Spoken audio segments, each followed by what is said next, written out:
Hey guys, so my name is Stephen Quon. I'm an equestrian video and stills photographer. For those who currently do not know me, I'm here at Fleetwood Farms with Ryan Fleetwood. Hello everybody. Ryan and I have an exciting video for all of you to watch and enjoy. We each are going to have our own segments, and we're going to have a lot of information for you guys to take in and digest. So Ryan's got a few different several topics to discuss, and then I'm going to have my own topic at the very end. And Ryan, or just recently, you had your Fleetwood Farms estate sale. How did that go for you? Yeah, we did. It was a very good sale. We had a great day, and a lot of people watched online, and there were a lot of people here. We sold 23 out of 38 lots. Wow. So we'll call it a moderate success. Mm-hmm. Yeah, that does sound great. So, and I was there at the sale, and it ran really smoothly, and Thank you. Great success for you guys. Thank you. So let's go ahead with the video. Hope you guys enjoy it. Hey everybody, here we are on one of the Fleetwood pastures. This is our lake pasture, and this colt is Ashley's, so Rugged Ashley's colt by Done It Okay. He went through our Fleetwood estate sale a couple of weeks ago, but he did not sell, so this is one of the guys that's still available. And maybe if I step away from him a little bit, he'll quit looking like that. But basically this colt, just a tremendous athletic, elegant colt out of a mare who's 3/4 thoroughbred but registered quarter horse, and then by Done It Okay, who really needs no introduction. This colt has everything that we could ask for from his parentage. So he's going to have a lot of length and height and stand up really straight, beautiful. He's just put together fantastically. So this colt is one of the few that's still available from 2019, and he is going to come in this beautiful dark dun color with lots of leg and stretch and height and movement, great neck and front end, and all the things that go along with all the Ashley colts. So that's Rugged Ashley. She is a daughter of Rugged Lark. Rugged Lark was a twice over AQHA World Super Horse, and she's out of a thoroughbred mare. So you can see the thoroughbred in her. That's how she ended up 3/4 thoroughbred and registered appendix quarter horse. And then I guess if we come over here, this little filly is out of our Looking at a Riata mare, and she carries a copy of Silver and a copy of Done. She's sired by Done It Okay, and we believe she carries a cream dilution, but have to check and actually send the sample away to find out exactly what she is. She did run through our estate auction, but I have since decided that this really just carries so much class and so much elegance that I think that she'll just remain with us now, and she probably won't go anywhere.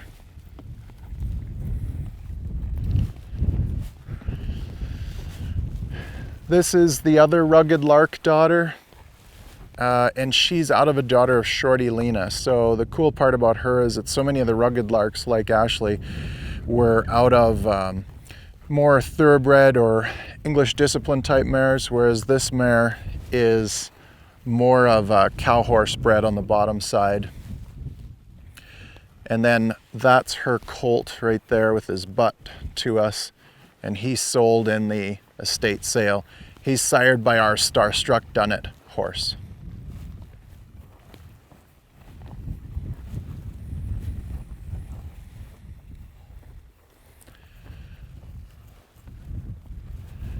And if we move on here,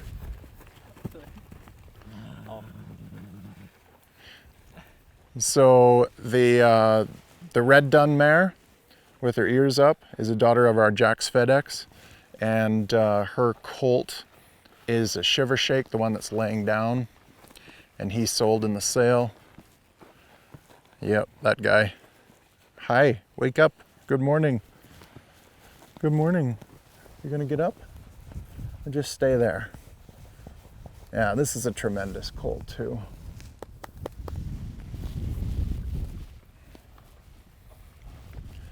This is Tori. She's a daughter of Mr. Sunalina and out of a daughter of Mr. King Peppy by Mr. San Peppy. So I love her old time quarter horse breeding. And that is her colt by Done It Okay, just to your right there. And he sold in utero, actually.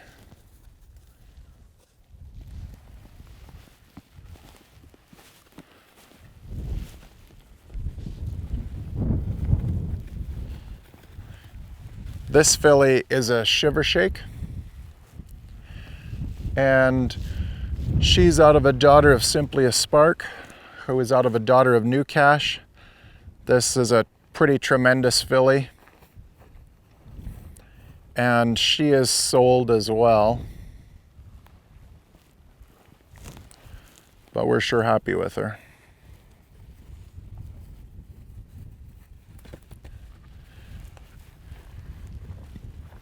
And right here, this filly is out of one of our Ducks Hickory daughters, who's right beside her. That's her mother. And the filly is sired by our Rollin' in My Dooley stallion. So a very, very well-bred filly. She was sold in our Designer Foal program, so that is where you can order up what you want, the year that you want it, the sire, the dam, etc. It's a great program because it gives people some time to pay for that purchase before they get it, and you can basically order up what you want that way. So 3 different ways to buy foals from us: Designer Foal program, in utero, or after they're born. Here we are in another pasture. Just wanted to show you some of the mares and foals here. This is our Tanqueray Gin daughter, who sold at the Fleetwood Estate auction a couple of weeks ago. And then this is her Pegasus daughter. See if we can get her out.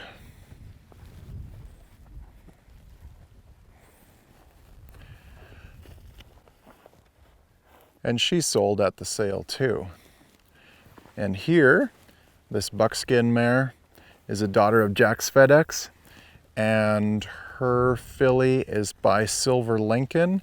And though she came out Palomino, she does indeed carry a copy of Silver, and the Silver you just won't see unless there's black for it to show on. So the filly is yellow, but does carry the Silver. We named her Silver and Gold. And this little colt here is our youngest guy, and he is by Shiver Shake and out of a daughter of Shining Spark. So he's a grandson of both Ducks Hickory and Shining Spark, and a colt that just has a lot of class and presence, and he's going to be a real showstopper when he gets a little older. He's the youngest one out here, so you don't quite see everything in him yet, but I can see what he's going to be. So I'll go back this way and look at Playful Mary. Playful Mary is the bay mare here. So she is a 99 model, but she's a direct daughter of Freckles Playboy and out of a daughter of Docalina. And the filly laying in front of her is her filly, and she is a Shiver Shake.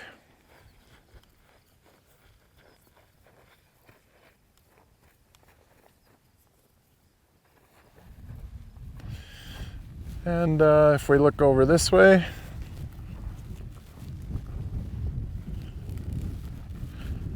I've got a couple of I guess what you'd call heart horses. They're kind of kept for sentiment and because they're sired by a stallion that I owned years ago, and his name was Pepsi Max.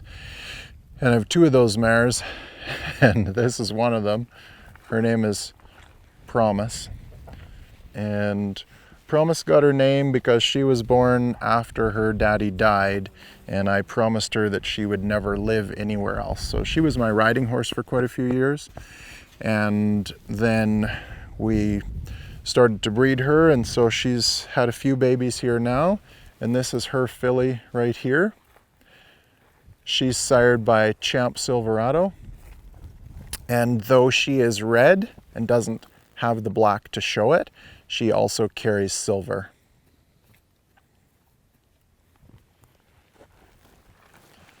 Out in the distance there, the Palomino mare is Shelby, or My Blonde X. She was in the sale, didn't sell in the sale, but she has a super nice rolling in my dually filly on her, who did sell in the estate auction. And Shelby is sired by our old Jack's FedEx horse. He was the real pretty buckskin horse that we found in California and then brought him up here. And that was 10 years ago already, but just found him online, and there was only his name there. So I looked up his pedigree because they hadn't listed his pedigree, and was pretty surprised to find out he was a grandson of both Doc Bar and Pocotivio. A lot of people even then didn't believe me that that's what he was, but that's what he was. And I think I credit that horse probably with putting us on the map as far as stallions go.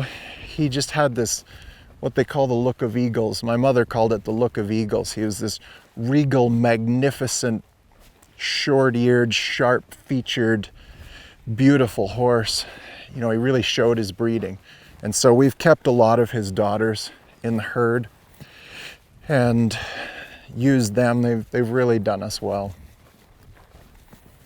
So that was just one story.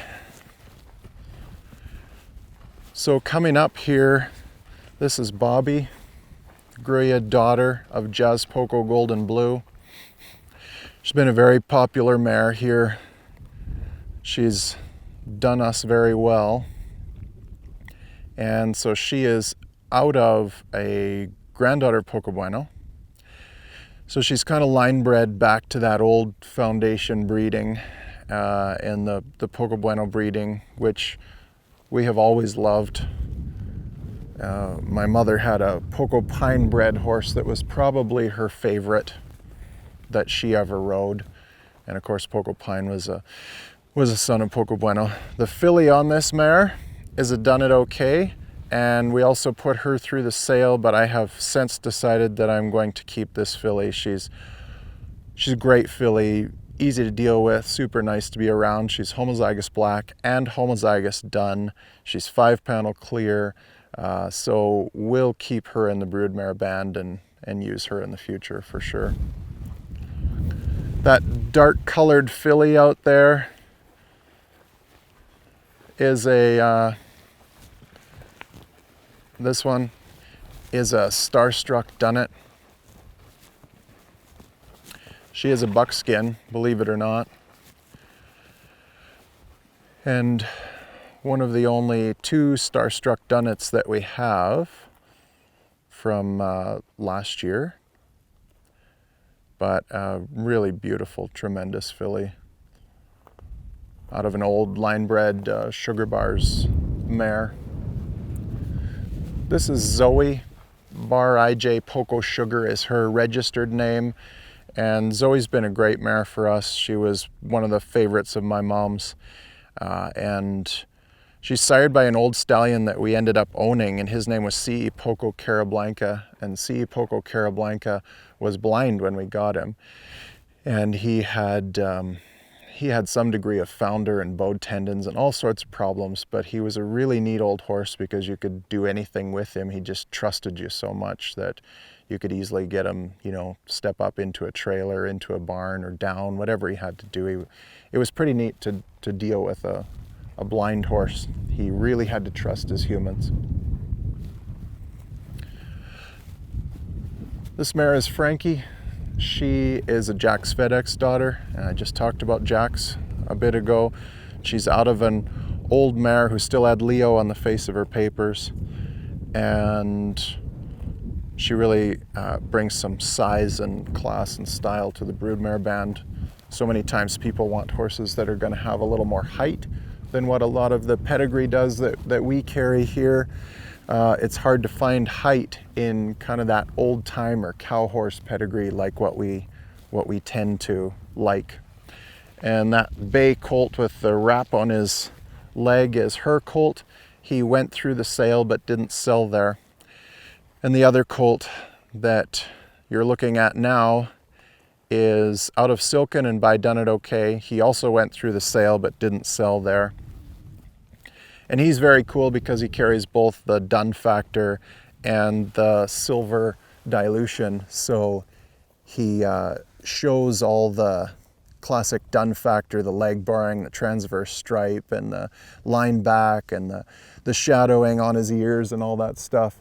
But he also carries the silver, so you can see that in his mane, how it turns silver up at the top. He's just a tremendous colored and got a tremendous disposition on this colt too. He's very cool. So I've been going to Fleetwood Farms for just over a year now, with my first visit being in July of 2018. And when I look at my current work, some of my best work has come from Ryan's place. So I would just like to take some time here to go over what would be my top 5 favorite images in terms of what I have taken at Fleetwood Farms and what makes each and every one so special to me. I will also go a little bit more in detail in terms of how I went about taking these images, my thought processes behind them, the time and day, the setting, the location, and hopefully this gives you guys some tips and insight in terms of what you can apply to new photography needs and so on. So sit back, enjoy, and take it all in.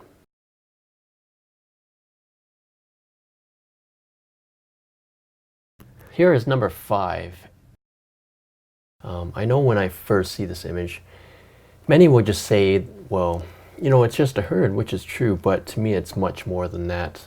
It was about capturing the Fleetwood property in its finest, and that's how I saw this image or went about it. Not only did I want to show the living environment that these horses live in each and every day all year round, but this was also one of the very first pictures that I took in my first visit to Fleetwood during the first morning heading out to pasture. Now, when I arrived at Ryan's, the first thing I did was I actually walked through one of his pastures because I wanted to study and analyze his land formation and get a better feel for how his light flows through his pastures.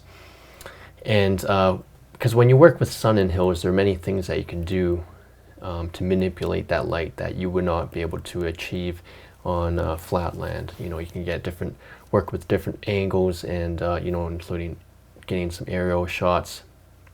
But I find it to be more fascinating, especially when you're working in such a big space. Now, for this image, you know, during sunrises and sunsets, you know, that sun moves so fast that, you know, you have to watch the sun just as closely as you do your subjects, because each time it shifts, you know, it changes the lighting dynamics of your setting, and it takes away photo opportunities, but also gives you new ones. And one of the best things when you work with hills is that, you know, like I mentioned earlier, is that you can work with elevation, and that's exactly what I did in this image here. Was that I was actually on another hill than these horses, about 25 feet up, and I just, you know, I took a nice angled shot so that I was able to get most of the land here in terms of, you know, because of how I framed it, I gave this image a sense of direction so that the viewer's eye will naturally shift from the bottom right corner from the horses to the top left, because you're interested and you're curious in wanting to know where these horses are heading, and, you know, wanting to know what kind of environment that these horses are living in. So this one I just love, and I felt that I really sold the environment on these healthy, happy horses. Let's go on to number 4, and this one was taken this year, I believe in June. And this is an image where it's a moment I haven't gotten a lot of when it comes to horses bonding and communicating. And you know, it's not that I haven't found them, but it's, for the most part, it's just that I haven't been in the I just haven't been in the right place at the right time. Because when you photograph horses, you know, when you look at a lot of these, you know, some of the best images online that you take a look at, a lot of them are, you know, it all comes down to being in the right place at the right time. And, you know, you have to have a lot of luck on your side. You have to have great lighting. You have to have, be in the right moment, and you have to have your camera ready for the most part. So, you know, when it comes to horses, you know, we can't dictate, you know, when we're going to be able to get certain moments. You know, it's not, we don't have too much control in terms of how they're going to act or react, or how they're going to communicate with each other. So this moment here I caught in the moment, and it was just one of those times where, you know, I believe they were just starting to run, and I just saw this one horse's head or his muzzle just go above this horse on the right, just on his or her top line. So, and because I took this one close up, it gives it a little bit of a deeper meaning, as opposed to if I was to take this at a wider angle. And, you know, I would love to take more of this kind of stuff. I just have to get those, you know, I just have to be in the right places to get these kind of moments. So this is one area that I would like to really grow in terms of getting more of these images, getting more moments of horses, you know, bonding, scratching, grooming each other, communicating with each other on a more, you know, physical level, and so on. Number 3. Now this one I did post, I believe about a month ago, a piece of wall art, because I actually did this in 24 by 36 canvas. So, and I absolutely love this image. This one was, I actually, believe it or not, I wasn't even going to take this, but I did, and I'm very glad that I did. Looking back, I was just walking up a hill, and I saw mare and baby, and I said, you know what, I obviously saw the moment, and I saw it before it even happened. And as I was walking up, I debated for a second if I should even take it or if I should just pass on it, because I do have moments like these. I do have moments where, you know, horses are just, you know, they're on the top of the hill and I'm just below them. But this one was magical, because not only because of the cloud and the sky formation,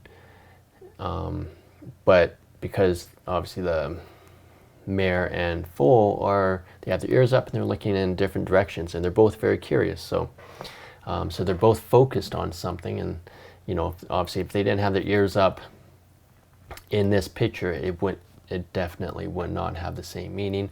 And if they were not looking in you know, directly in certain directions, then it wouldn't have the same meaning as well. So absolutely love this image. I'm very glad I captured it, and it's just one of those ones where, you know, again, you don't expect it.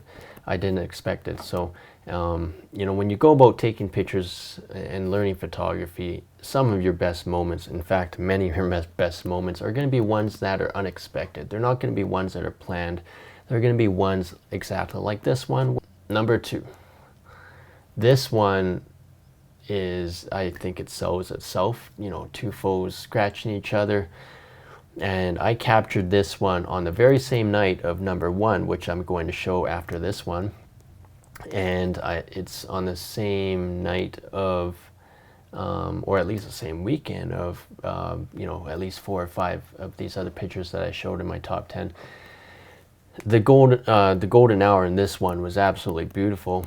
And again, it was extended. It was taken in July. I had, you know, lots of opportunities to work in this magical light and find those absolutely best moments. And these two foes were just on top. Well, they weren't quite on top, but they were at an angle on a hill.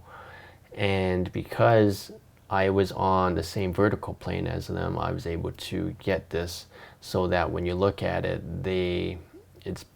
I was basically shooting straight on to their straight onto their top line. So, and this is just, I think this is a moment that many horse owners and lovers love to capture. You know, horses communicating and scratching and grooming each other and just showing their respect and, you know, their bond and communication and for each other and so on.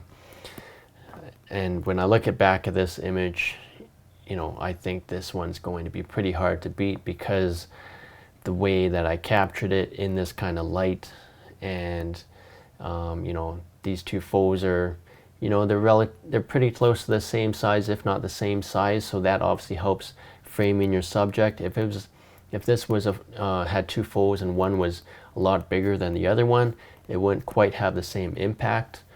And it's just a lovely image altogether.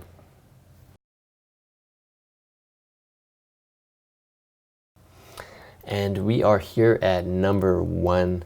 Now this is an image that I would expect many of you for me to anticipate this image as one of my best images at Fleetwood Farms. And in my opinion, it is the best because it has that wow factor.